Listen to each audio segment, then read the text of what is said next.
U.S. AFRICOM has been very, very successful since its inception. It has done a lot of great work building capacity of our African partners, and the African partners have changed over the years in a positive way.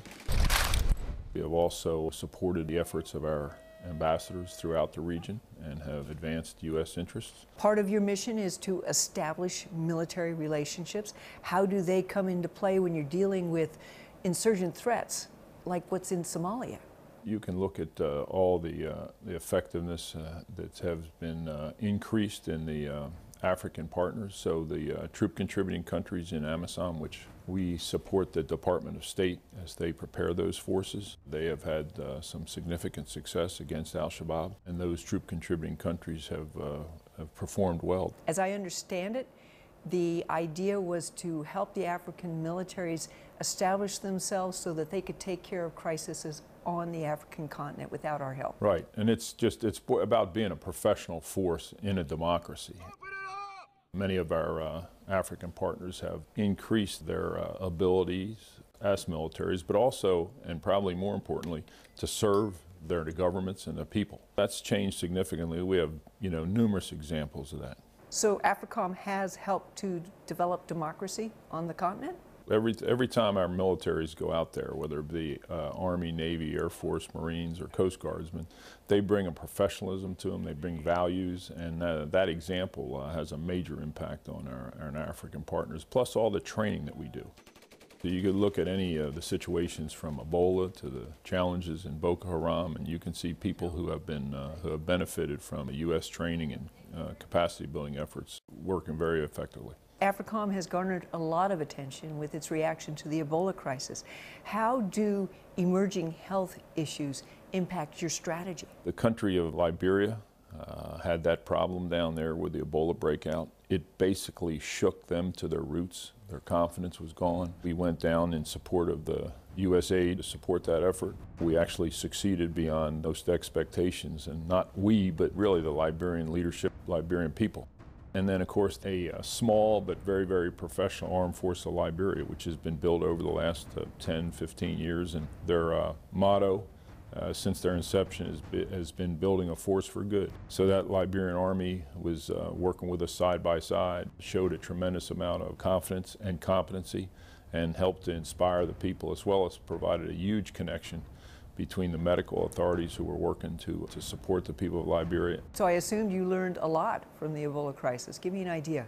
One of the biggest things that made a difference, quite frankly, was the Liberian leadership who reached out to the people and said, this is the best way to take care of yourself and your families. And that was one of the biggest things that was a takeaway, and that didn't take any money. That took leadership. But to get to that, they had to get some confidence and some ability to understand that they could, beat this disease back and save their people and help themselves. We, of course, provided communications and coordination efforts. So bringing all the people and all the players together and communicating with them, we were able to do that very effectively. We brought engineering expertise out to help them build. And the other thing that's huge is logistics. It's a country that has a underdeveloped infrastructure, and to get out to the places where the disease was ravaging the people was, a challenge. So that ability to move and ability to logistically support things helped out tremendously. And then we did, as we always do, we trained people. We trained over 1,500 healthcare workers who are out there today, making a difference for Liberia and the people. We took the strengths of the military, and of course the biggest one was speed. Was to be able to get there quickly and get out to the places that needed to help, or get the Liberian medical people, the international medical people out to where they needed to help the people. So there were a lot of good lessons from that. As always, when you do something like that, you have a learning curve, but the military is a pretty doggone good learning organization, so we learn fast. For you personally, what has been the biggest learning curve? To understand the people, to understand how they what their values are, and understand the situation is probably the biggest learning curve. It's huge, it's diverse, it's got over 1,000 languages, multi-ethnic backgrounds, and to understand those things is the biggest learning curve. Other flashpoints we have on the continent are Boko Haram, ISIS. How is AFRICOM involved in fighting these violent insurgents? In the Boko Haram piece, the three countries that are working outside of Nigeria to help contain the threat of Boko Haram, the forces that are doing the work in Cameroon are the Rapid Intervention Brigade, and we've had a long-standing relationship with them. The Cameroonian military that is taking the fight to Boko Haram is from the Special Anti-Terrorism Group, another long-term relationship we've had that they've built their capacity. The Nigerians, the colonel who's leading it, went back to one of our war colleges for training, and he's leading the effort. So it's a combination of those things. Are we doing enough? That's a great question. You know, the trans-regional threats and the complex terrorist networks and the criminal networks, you know, that requires a whole host of things. And then, of course, you need a willing and able leadership in the country to make a difference.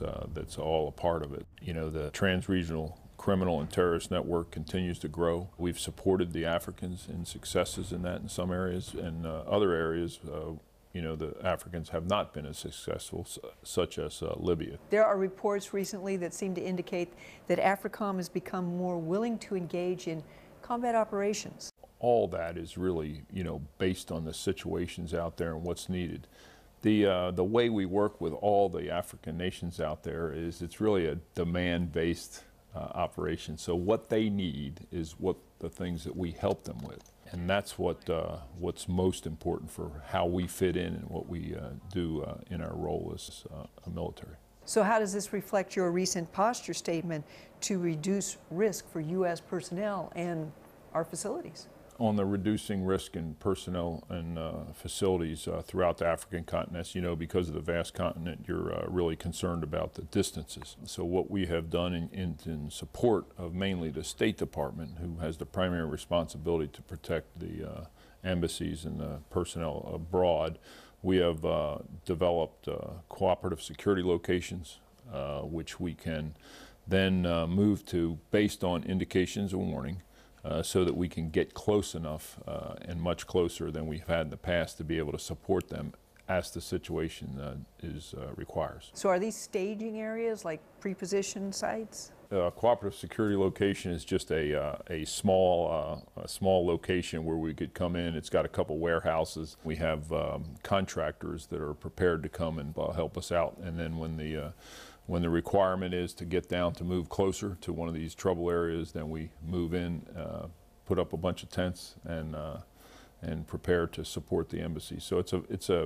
it would be what you would call a very austere location with a couple of warehouses that has things like tents, water, and things like that. I'm curious, does the security for these installations fall under the contractors also? Security for those are really done by the host nation. The security of the individual site itself, where they are, that's not a problem. Well, that implies a lot of trust. That's a great point because, you know, the places where we go and the teams that we work with, the people who secure us are our partners.